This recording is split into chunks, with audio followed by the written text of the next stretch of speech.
Okay, simmer down. We're going to do the top single player offline games of 2019. Why is this list so late? Because there's a bunch of entries on here that came out in Q4. We had to wait a very long time for some good single player games this year. I'm going to go with Death Stranding first, and yes, it was a deliberation about putting it on the list because this game has come in at such a strange angle. It's one of the few games on this list that doesn't have to adhere to any large sort of publisher or developer's demands. You know, Kojima could do what he wanted, show us a side of gaming that a lot of us had forgotten about, and really indulge in a fantastically lavishly detailed, crazy universe. One of the things that I think is essential with Death Stranding is not to judge it on face value. The game needs to be finished, it needs to be completed once round to really enjoy a lot of its amazingly unique features. And I also deliberated on whether this is a true offline game, because all of the game furniture and a lot of the perks and different nuances of how this game works rely on other people online. However, if you were to strip it all down, if you were to take all of that bonus content out that you would achieve from meeting other structures or people online, it is still a fantastic game. It is still a fantastic story. Kojima has gone crazy with the story on this one. It is mind-blowing. And if you saw my review and I was getting all panicky about Nazis and Mads Mikkelsen or whatever it's called appearing, Jesus, you get a good look. You just get that itch scratched big time. So it is recommended, even though it's as mad as a box of fucking frogs. The combat was also a bit of a red herring for me. Anyone familiar with this guy's work knows that it's a linchpin for the whole Metal Gear series, is this stealth and amazing combat. And of course, that is here in sections, but it's good that it doesn't rely on that. It's so cool that he went in a different direction, and that annoyed a lot of people. But it didn't annoy me, and I think this game deserves to be on the list. I think it's going to be looked upon as a complete anomaly in the industry, which is why it should be focused on. Death Stranding, number 5.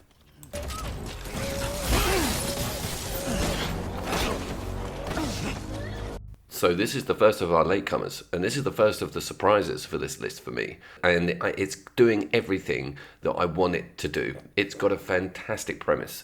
This game does not hold back on outlandish, crazy set pieces and creating a universe that is so difficult to fathom at the beginning of the game that the hook is just, it's so strong to keep going through and keep finding out what the hell is going on in this woman's head, because that's what you're thinking is the deal, you know, that she's having some sort of god-awful nightmare.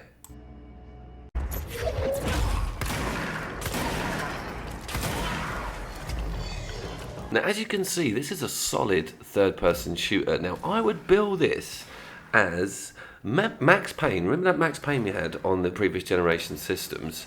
And Alan Wake. Do you remember how cool Alan Wake's combat was with the light and just the way the enemies moved and the sort of patterns that emerged? And it's got that coolness to it, and it buckled with this unbelievably complicated story. But on the surface, it's a raw, awesome shooter with a gun that doesn't need to be reloaded, which takes some getting used to, and some perks and power-ups that kind of blow the mind. You can see that I'm not just shooting the enemies. I can also pick up stuff and throw it, sort of telekinesis style. And the destruction mechanics on the bits of concrete that dissipate when you pull stuff off a wall, or this funny mist around the enemies, and the variation in enemy type and attack pattern, keep this game very, very exciting all of the time. One of the things that strikes me as a little bit strange is you don't have an official cover mechanic. You have a crouch on the clicking in the R stick, which again does take some getting used to. Of storing a whopping 80 kilobytes. Stolen by our friends at the CIA, the disk held the launch codes to Soviet nukes. If you're into like season 1 of Lost when it was good, or season 1 of Stranger Things, or even Super 8, which was another Abraham's project, then you'll know why I'm so passionate about the game. It's got that retro, amazing 60s to 90s sort of future tech thing going on. And it's slot in, slot out system with the UI. So that's another reason why this game is so attractive. Its art design and its UI system are just so stripped down and slick and amazing that you just don't have to worry. You have to use that space of your brain up, jostling everything about. It's just stripped down, straight to the jugular. Awesome combat, awesome moves, awesome story, amazing cutscenes. The whole thing's set in this corporate sort of Gattaca universe as well, where you're in a corporate office. There's like the directors' boardrooms and lift elevators. It's pretty mad. Performance-wise, it can handle it. You'd think that with all of this going on, it may have bitten off a bit more than it can chew with the dust and just all the dissipation and activity, but it looks very good. First thing you'll notice is how good the art direction is, how intriguing the story is, and how incredible the game looks when it's firing on all cylinders. And here we have the second reason why this list is so late. We got this extremely late in the year. It is, of course, the Star Wars game from the guys at Respawn, Fallen Order. And there was a lot of eyeballs on this prior to release. Understandably, huge Star Wars fan base out there who were dying for a decent Star Wars game. We had The Force Unleashed that was similar to this with the third-person lightsaber gameplay, but Respawn know their shit, and of course, you know, Titanfall and all the other cool stuff that they've been involved with recently, Apex and that sort of thing. It gave us confidence that this was going to be a good title. Holy shit, it is a good title.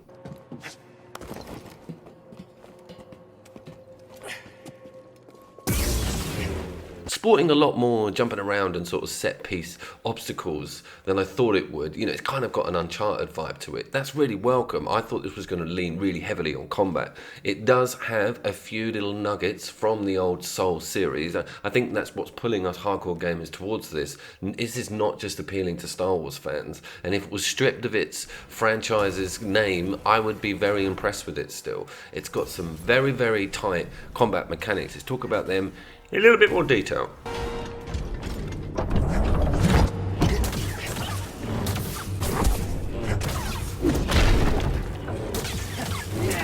So I went for the difficult mode. I've gone one up from normal difficulty, and when you choose that on the menu, it shows you that the parry window for when you block is shortened like quite a lot. So I'm not really relying on that counter block too much with the combat. You played a Souls game, you will hit the ground ridiculously quickly running with this. You know the deal. Circle the enemy, get round behind them, do the odd cool parry. It's just avoid, and be flashy. That's the motto.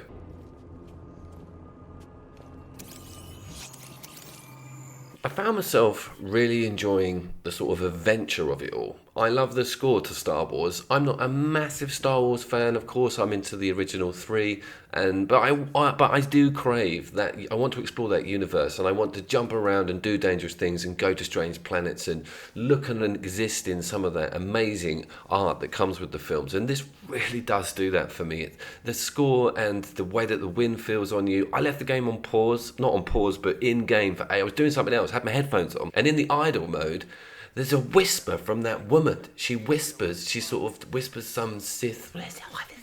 It's fucking brilliant. Love that. And I love the story cutscenes, classic retro holograms. It's time to call on an old friend. If there's ever...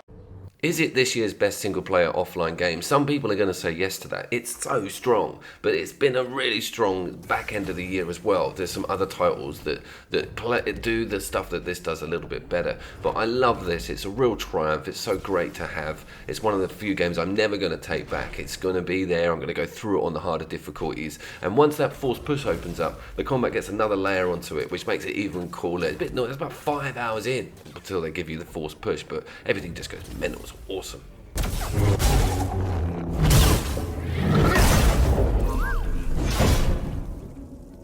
Blimey, Coop, you just can't let go of it, can you? No, I can't. Doesn't leave you, this game. It's such a good Souls-like. It was really, really good.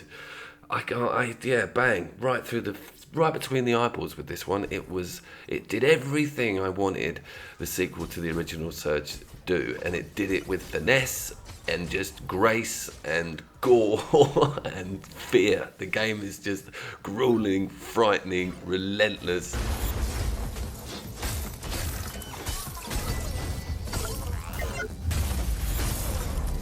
With so much of it owed to Dark Souls, I always hold games like this under really close scrutiny because they're trying to mess around with 3 games, or 4 including Bloodborne, that are absolutely the best in the industry. So you know what I mean? You're going up against a really big hit, and you're going to have to do stuff well, and you're going to have to do stuff a little bit differently.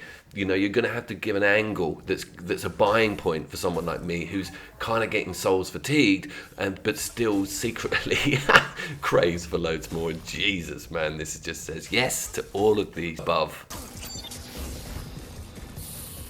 It's also fought off some serious competition. We had Code Vein come out this year, and we had Remnant from the Ashes, which is a game I'm gutted isn't on this list, but that game does fall back on being an online multiplayer game. Like, its content, the majority of it is best enjoyed with other people. Same with the Division 2. Even Borderlands is really best enjoyed with 4, but they're not true offline games, and this is truly offline. It's amazing the experience you can have without having to go near anything related to the internet.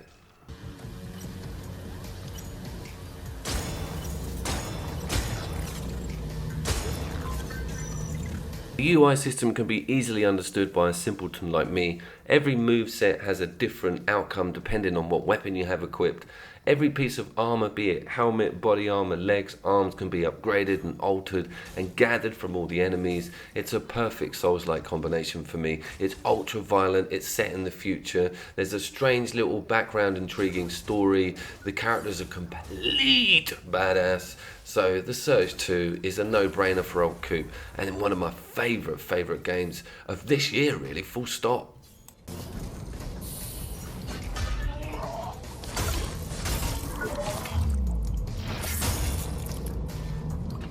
Your death won't come easily.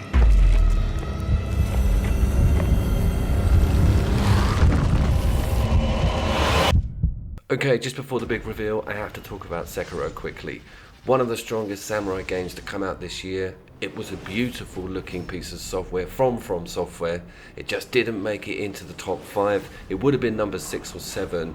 What a game though, and what a white knuckle ride, and what a cool idea to go in that slightly altered direction with the team. Brilliant game. Sekiro, Shadows Die Twice.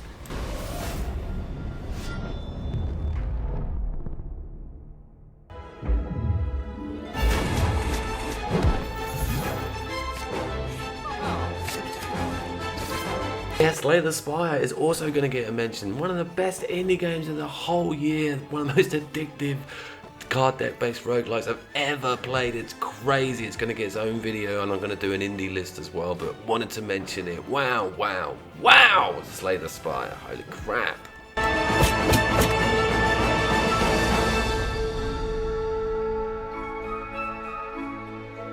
So there we are. We're kind of gone full circle, really. What I mean by that is we're kind of going back to the Fallout New Vegas, Fallout 3 days when it comes to action RPGs and what's really good. It's all about good writing, good characters, having enough to interact with, having enough to do within a world, and having that world be responsive and have a lot of variety within it.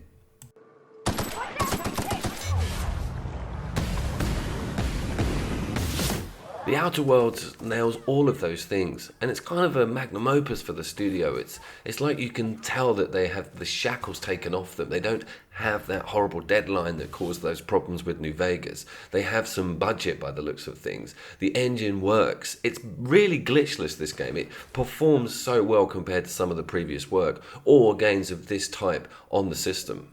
The companion aspect, when done right with an action role-playing game, can add such a cool angle, and this team knew that and have implemented some incredible cool storylines and side quests and just mechanics surrounding the characters you have along with you on this adventure, that it's almost like having 3 games running alongside each other, developing and exploring your characters and what they can do and their abilities and how they help you in fights, but also their backstories and how they're integrally involved with a lot of the non-player characters within the universe itself. It's crazy. If you're looking for a teacher, I think Mass Effect and Skyrim were the last games I played that gave me this much energy or sympathy with my characters that I'd brought along with me. And those are two mammoth games, and I think this is the third. I really hope they keep the series running as well. I had such a good time also discovering all the weapon types and different elements and weaknesses, etc. And using that slowdown mechanic never ever got boring.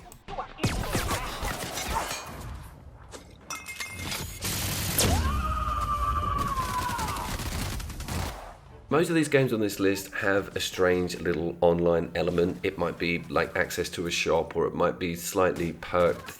You know what I'm talking about. They're not really, the door is not really that closed. This one is the only one that truly does not require anything else other than what is on that disc or in that download when you put it in your machine. I love that so much. Even the idea of a microtransaction in this universe or even franchise just makes the skin crawl, and the developers are well aware of that. They even troll that idea with the story leaning on corporate branding and how goddamn soulless the whole idea is.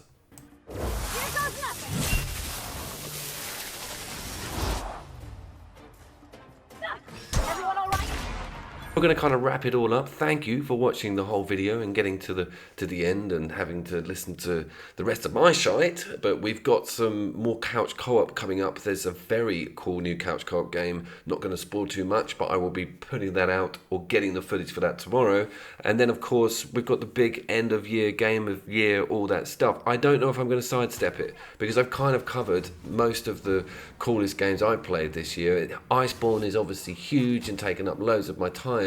But I don't know how I'm going to approach that because it doesn't really exist to any of the sort of categories that I offer on the channel. So leave that with me. I'm sure I'll be singing and dancing about it at some point. But as always,